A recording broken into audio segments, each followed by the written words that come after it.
Good morning, Faith Life, and welcome to worship on this first Sunday of Advent. I'd like to welcome all of you here in person and all of you online as we start our service soon. You can sign up for Salvation Army bell ringing this coming Saturday and the Saturday after that. There are 1-hour shifts that go on through the day so that we can collect money for the Salvation Army. I'd like to invite you back also next Sunday at 3 in the afternoon for our Christmas in Faith concert, and to remind you that the Living Story volunteer sign-up is available, and that'll go on the 19th through the 21st from 4:30 to 7, and they're 1-hour shifts. You're really only outside for an hour, but we like you to come a half hour early so that you can get costumed up or get your flashlights if you're doing traffic control and things like that. So please sign up for all those things if you would, please. And now please rise for our opening hymn, Joy to the World.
This morning we light our first Advent candle, and I'm going to invite the Barons family forward, Cody and Serena, Carson and Kennedy.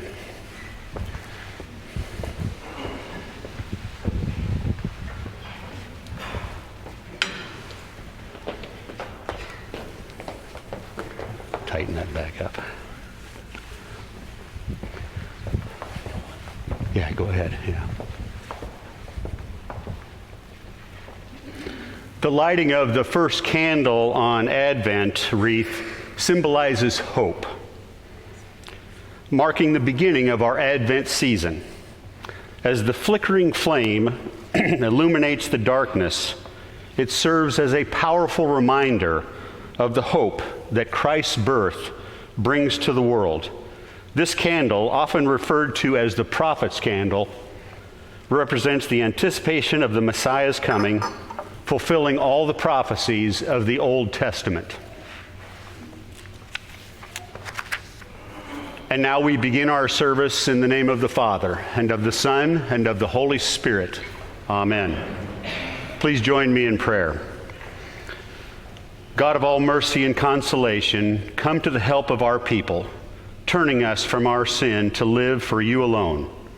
Give us the power of your Holy Spirit, that we may confess our sin, receive your forgiveness, and grow into the fullness of Jesus Christ, our Savior and Lord. Amen. And now please join me as we take time to confess our sins, reflecting on how we have sinned against God and against one another.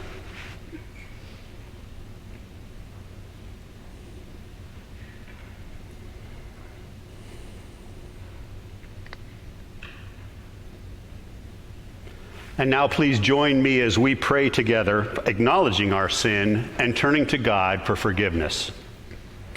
Most merciful God, we confess that we are captive to sin and cannot free ourselves.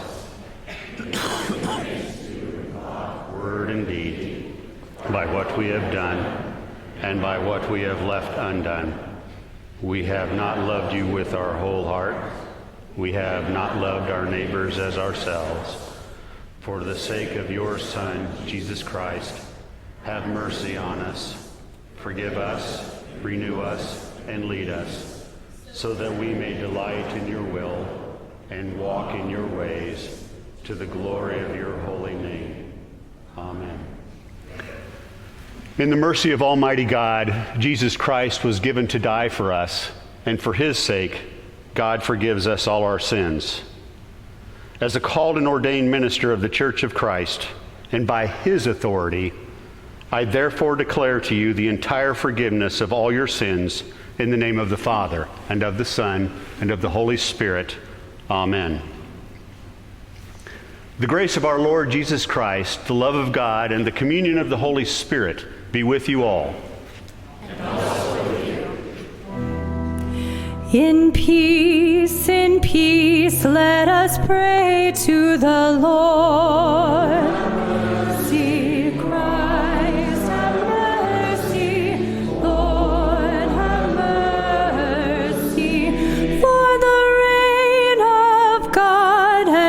Peace throughout the world, for the unity of all, let us pray to the Lord.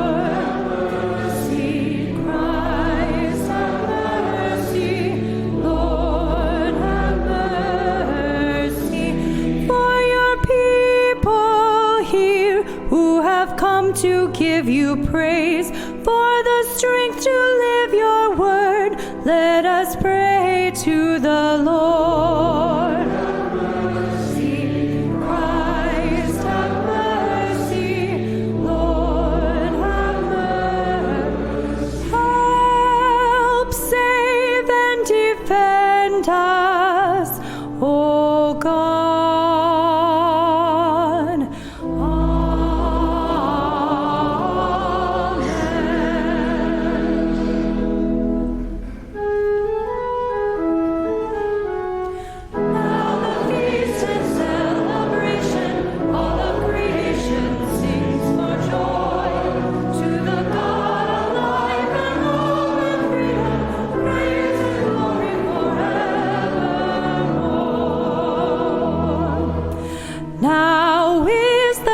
Of the Lamb once slain, whose blood has freed and united us to be one great people of God.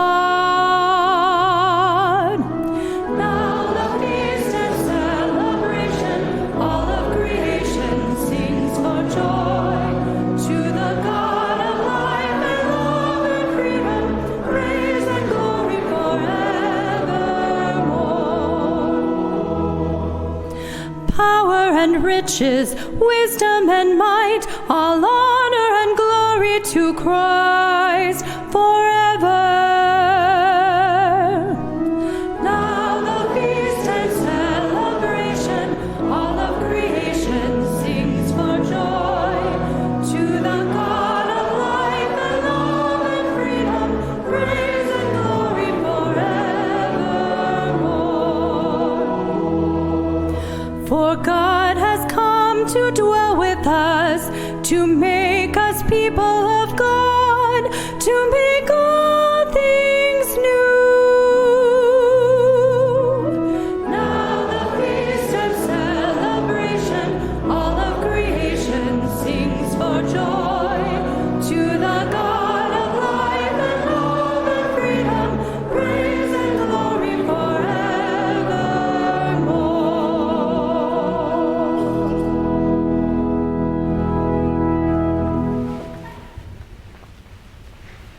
Let us pray. Stir up your power, O Lord, and come. Protect us by your strength and save us from the threatening dangers of our sins. For you live and reign with the Father and the Holy Spirit, one God, now and forever. Amen. You may be seated for our chancel choir anthem.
Please stand for the singing of the Alleluia verse.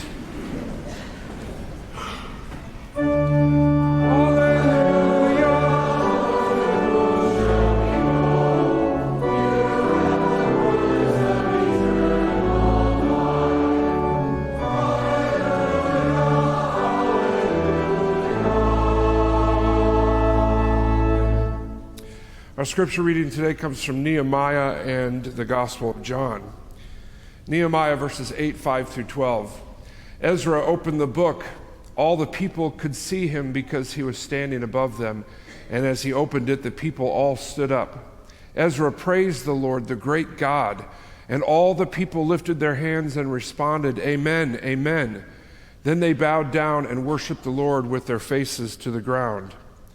The Levites, Jeshua, Bani, Sherebiah. By the way, whenever you get to these parts in Scripture, you just make it up, okay?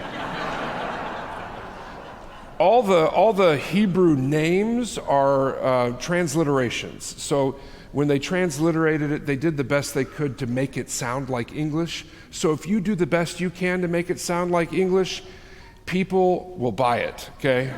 It's important. Jamin, Akub, Shabbatai, Hodiah, Messiah, Kalita, Azariah, Jozabad, Hanan, and Peliah, all great names for kids, instructed the people in the law while the people were standing there. They read from the book of the law of God, making it clear and giving the meanings so that the people understood what was being read. Then Nehemiah the governor, Ezra the priest and teacher of the law, and the Levites who were instructing the people said to them all, This day is holy to the Lord your God. Do not mourn or weep, for all the people had been weeping as they listened to the words of the law. Nehemiah said, Go and enjoy choice food and sweet drinks, and send some to those who have nothing prepared. This day is holy to our Lord. Do not grieve, for the joy of the Lord is your strength. The Levites calmed all the people, saying, Be still, for this is a holy day. Do not grieve. Then all the people went away to eat and drink, to send portions of food, and to celebrate with great joy, because they now understood the words that had been made known to them. And then from Joshua 15, Jesus says this, As the Father has loved me, so have I loved you. Now remain in my love. If you keep my commands, you will remain in my love, just as I have kept my Father's commands and remain in his love.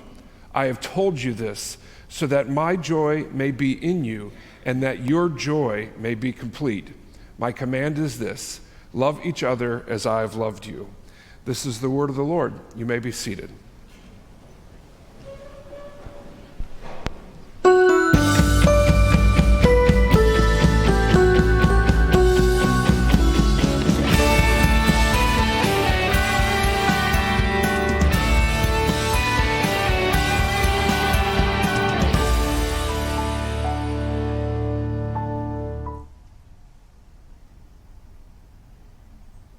My mama told me something when I was growing up that has forever changed my life. She played the piano at our little church at 3rd and Pine Street for 37 years. She tried to teach me to play the piano, but I wasn't very good. She would teach me the names of the notes, what a major key is, what a minor key is. She tried to teach me musical theory, but I was just bored. Then, one day, she told me that the best news in the world is found by playing a simple scale on the piano. I had no idea what she meant, so she told me to play an 8-note scale. So I did.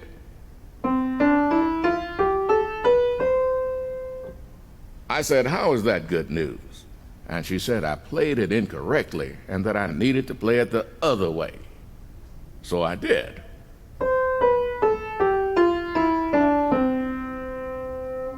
Again, I said, "How is that good news?" And she said, "I played it the right way, but I needed to add the pauses."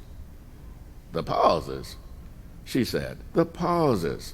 Add them on the first, second, fourth, sixth, seventh, and last note."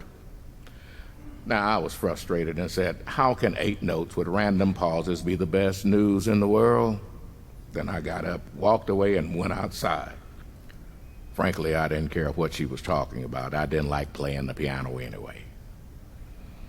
Well, years later, my mama got sick and passed away.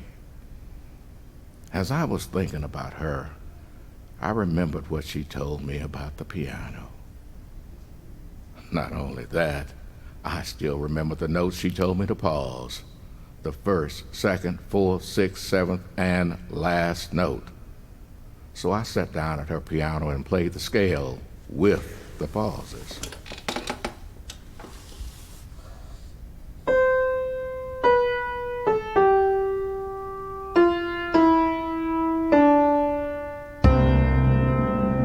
And that's when I realized the good news she was talking about.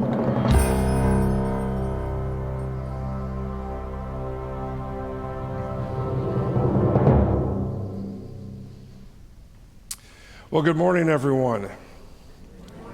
Let's try that again. Good morning, everyone. Good. Welcome to FaithLife. I'm Pastor Paul. We start a new series today called Heaven and Nature Scene. We're going to be going through Christmas songs, and the first one today is Joy to the World, as you just heard there. Such a simple melody. Anybody can play it, even me on the piano. And we're going to talk through that song today and what it means to have joy in the Lord. As well, these songs are songs that we've highlighted in the Living Story. So that's our nativity drive-through that comes up later this month. And so the songs that we're going to talk about on Sunday mornings are the songs that we've recorded and everybody's going to hear during the Living Story. So I hope you enjoy these Christmas hymns that we're going through. But I have something to tell you about Joy to the World that might make you upset. You ready? Joy to the World is not a Christmas song. Get over it, folks. It actually is not a Christmas song, but an eschatological one. Yes, that's right. Write that one down. An eschatological one. I don't know how many people know this, but Joy to the World was written by Isaac Watts. He's a guy who wrote a lot of the hymns that we sing. The melody that you heard there played, very simple melody, was written by Handel, and so many years before Watts. And Watts took that melody, rearranged it just a bit, and he put the words down to it. Joy to the world, the Lord is come. Have you ever wondered why we say the Lord is come? Isn't that ironic? Like, did he just mess that up? Why had you say the Lord has come and he's in a manger and he's crying as a baby and the angels are singing? You notice that in Joy to the World we say nothing about Jesus' birth. In fact, Isaac Watts wrote this song based on Psalm 98, which reads, "Shout for joy to the Lord, all the earth, burst in a jubilant song with music.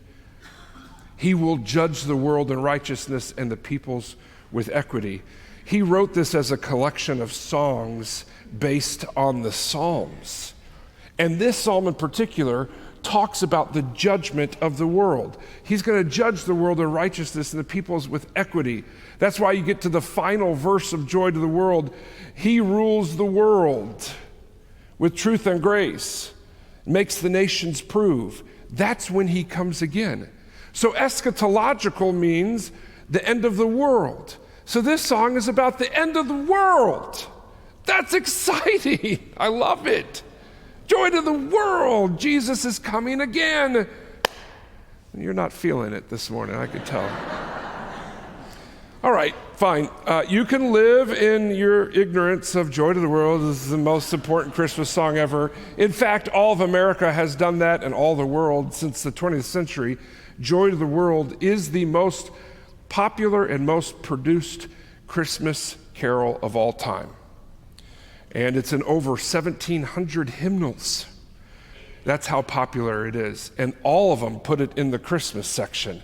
Wrong. Or maybe I'm the one that's wrong. But that's how history has it as an eschatological one. The reason it's an eschatological hymn is because joy to the world is not happiness to the world. It's not Christmas time to the world. It's not presents to the world. It is truly, there is joy in the world that you need to know about, and it's not based on your circumstances in life. It's based on what God has done for you and what God is going to do again in his second coming. That's why joy is different than happiness. Happiness comes and goes. Have you ever noticed that in United States history, right, we talk about the pursuit of happiness. And that's nice, but happiness is fleeting. The pursuit of joy, though, is something quite different. Joy is different than happiness because it's based on perspective and faith mixed together.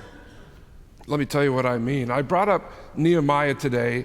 It's a book in the Old Testament. It's famous for that quote that we heard there, "The joy of the Lord is your strength." But Nehemiah is kind of one of these hard times in the Old Testament. The Israelites have been taken off to captivity in Babylon. Their country's been conquered. A different country, the Persians, have taken over. They have a different policy when it comes to foreigners. They kind of send them back to their homeland and say, just govern yourself and pay us taxes. So they're sent back to their homeland. Nehemiah, Ezra, their time is kind of put together. So if you ever read those books in the Old Testament, in Hebrew scriptures, they're just one book, Ezra and Nehemiah.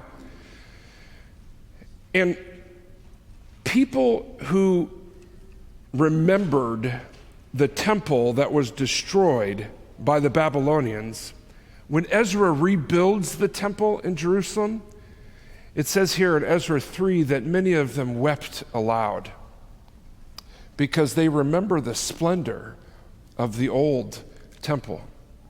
It's not going to be until the time of Jesus that they build a huge new temple. Herod the Great's going to build it.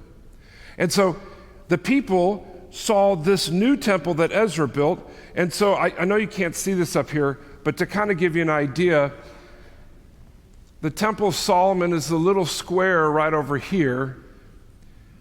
Ezra's temple was basically the same thing, but not as ornate. When Herod builds his temple, it's going to be that upper right one. It's at least twice the size. It's amazing. It's gorgeous. But even that temple's not going to last. You might be asking, well, what's that big square up there then? That's actually Ezekiel's temple. In his vision, he sees the temple of God as much larger, this huge square that can encase all the people of God. And what is Ezekiel foreshadowing? He's foreshadowing the coming of Jesus again. He's foreshadowing the heavenly temple, because his perspective is something that's larger than just what we see. You see, joy is about perspective and faith. The people wept because they remembered the old temple. But if they would change their perspective and look to the future, their weeping would turn to joy.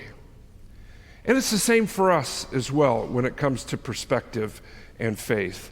Our faith looks at the world around us and says, yeah, there's a lot of problems around here, but my perspective is that God rules the nations and he will come again to judge the heaven and the earth, all people. And so I can live right now in the mess of everything and make a difference in the world because I know one day I have a heavenly kingdom that I'm going to be a part of. That's how you find joy. If you look for joy, though, in just the things of the earth, it's always going to disappoint you. Perspective and faith. Put those two together, that's what makes joy. Or to help you understand this a little bit better, there was a man who once had 2 sons. And as Christmas came along, he hung up 2 stockings. And in one stocking, he put a gold watch for his eldest son. And the other stocking, he put a pile of manure for his youngest son. His eldest son opened up his gift and looked at the watch, the gold watch. He said, Dad, this is just too tiny. It's too flimsy. I don't like these kind of things. You can just keep this watch. The younger son, though, having a little bit different perspective on life, grabbed the manure out of his stocking and said, "Yes, I got manure," which means there must be a pony around here someplace.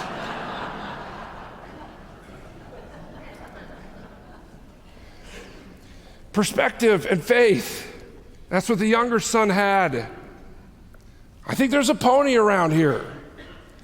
While he's holding manure. By the way, if your kids can do that at Christmas, you just give me a phone call, because I want to know what you're doing. Joy's different than happiness, because it really is about perspective and faith. The other thing it's about the joy of the Lord. That's what Nehemiah tells us.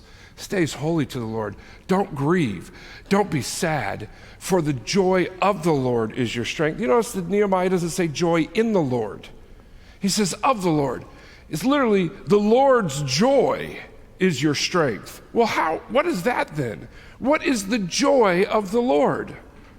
Well, the joy of the Lord is how he sees you and what he's done for you.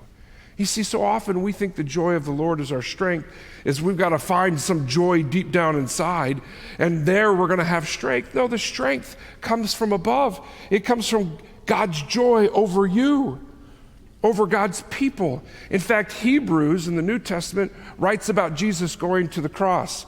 It says, for the joy set before him, he took on the cross. What joy is there in going to the cross?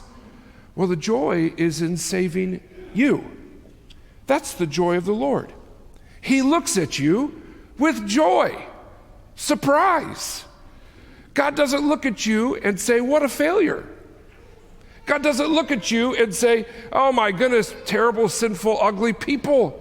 God looks at you and says, that's where I find my joy. When my people have perspective and faith, it makes me so joyous.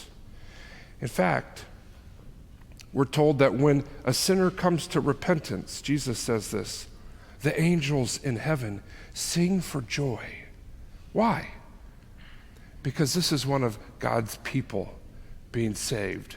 That's the joy of the Lord. It's you.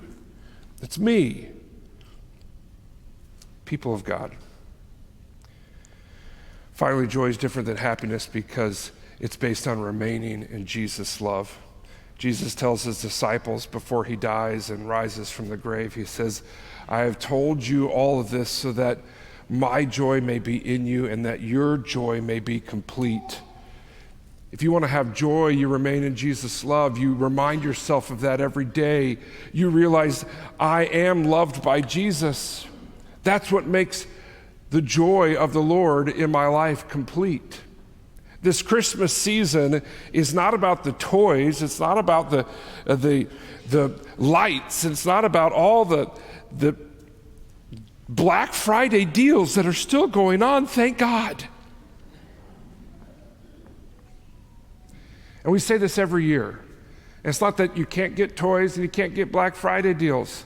I got four tires, praise the Lord, at a discount. But having joy is about remaining in Jesus' love, knowing that he loves me no matter what, that his love took him all the way to the cross, that this love of Jesus, this baby born in Bethlehem, is going to grow up to be a man who gives his life for me. This whole plan of God is this arch of love. And during this Christmas time, as we remain in Jesus' love, that's where we find our joy. How's everybody's Thanksgiving? Is it good? How is your family? Great? How are your friends? How is your football team? Everybody should be happy this weekend.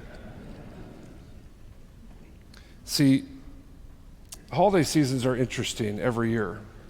It's the darkest season of the year. It's the coldest season of the year. We see family and friends, and we have our kerfuffles. We have all these issues that hang over this season. And the question that I often get from people, or at least I see in their eyes, is, How can I have joy in the midst of everything that goes on during this season, especially for people who are hurting? How do I find joy? Well, in this season, Paul reminds us to rejoice in the Lord always. Again, I say rejoice, which in my household, that means turning on Christmas music from today until Christmas every day for pretty much 8 hours a day. Can you see the joy that brings me? Actually, it does bring me joy when I hear those words of all my favorite Christmas songs, because they all point to Jesus. That's what I love about our society. We still sing and listen to Christmas songs, even though the majority of us don't believe in Jesus. We still listen to Christmas songs because we love them. Joy to the world. Oh, that's such a great, I love that song. Angels we have heard on high. Oh, I love that song. Oh, little town of Beth. Oh, it's so beautiful, right? It goes on and on and on. All of it is about Jesus. And as we listen to it, as we wake up every morning and we say, hey, I'm going to rejoice in the Lord today. Again, I say rejoice. Paul's giving us the solution for finding joy even during the holiday season. The other thing you can do is you can show some love. Jesus says this, my command is this, love each other as I have loved you. Show some love. This is not all about you this season.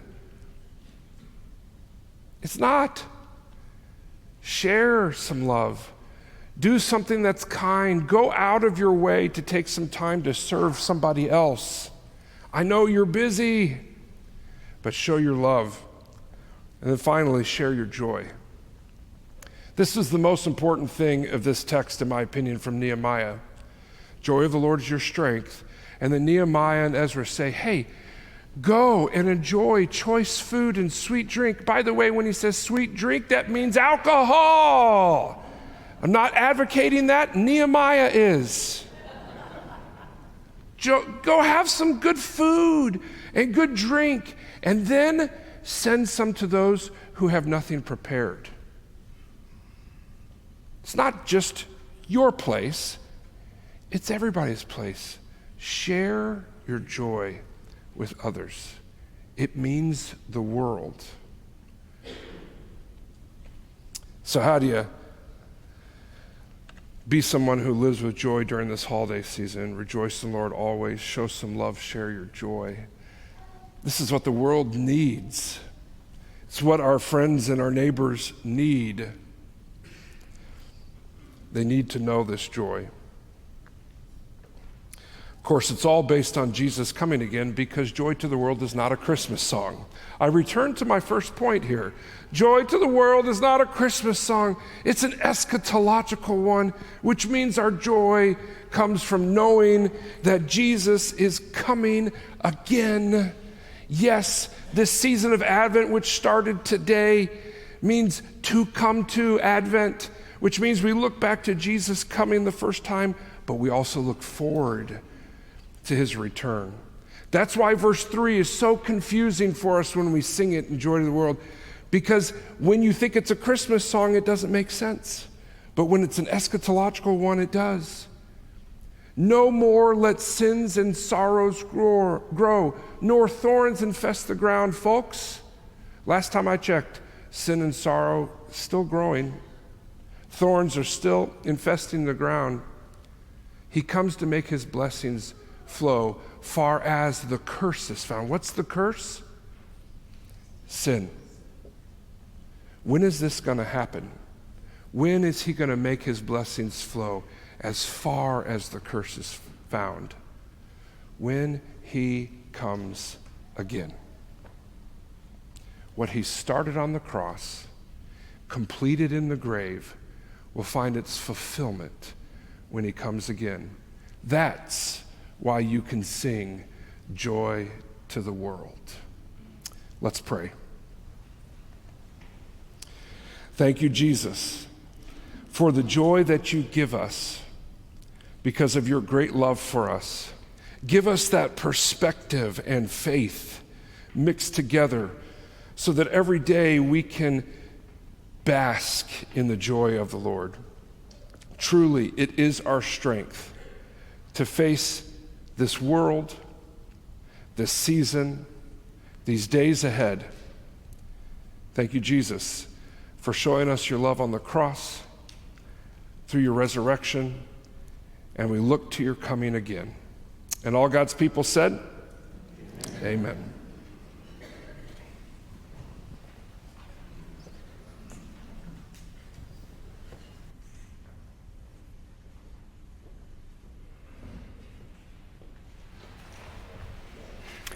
And now please rise as we confess our faith using the words of the Apostles' Creed. I believe in God the Father Almighty, creator of heaven and earth. I believe in Jesus Christ, his only Son, our Lord. He was conceived by the power of the Holy Spirit and born of the Virgin Mary. He suffered under Pontius Pilate, was crucified, died, and was buried. He descended into hell. On the third day he rose again. He ascended into heaven and is seated at the right hand of the Father. He will come again to judge the living and the dead. I believe in the Holy Spirit, the holy Christian church, the communion of saints, the forgiveness of sins, the resurrection of the body, and the life everlasting. Amen. Let us pray. Lord, we thank you for this Advent season as we celebrate your coming. We thank you for the opportunity to share life with our friends and our family over this last Thanksgiving holiday. We thank you for the sunshine this morning, the beauty of the earth on this first day of December, and for all that God has provided in our lives. Lord, we thank God for medical miracles that have happened this week, the avoidance of surgery, the recovery from sickness and illness. Lord, we pray for your peace, your healing power in all our addictions, in all our health issues. Lord, we thank you for the chance to return to school this week, to be with our families, to be in and about our neighborhoods and share your joy. And Lord, we thank you for the opportunity to give to those that are nothing prepared, our giving tree, our chance to let people drive through for our living story, for the chance to be your hands and your feet in this time and place. In Jesus' name, amen.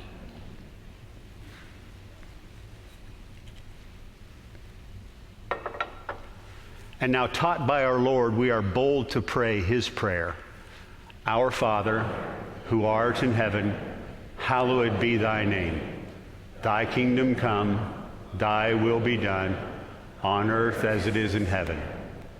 Give us this day our daily bread, and forgive us our trespasses, as we forgive those who trespass against us. And lead us not into temptation, but deliver us from evil. For thine is the kingdom, and the power, and the glory, forever and ever. Amen.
As you go on your way, may God go with you. May God go before you to show you the way, behind you to encourage you, beside you to befriend you, above you to watch over, and within you to give you his peace. In the name of the Father, and of the Son, and of the Holy Spirit. Amen. Our sending hymn is Rejoice, Rejoice, Believers.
And now go in peace as you serve the Lord, connecting faith and life.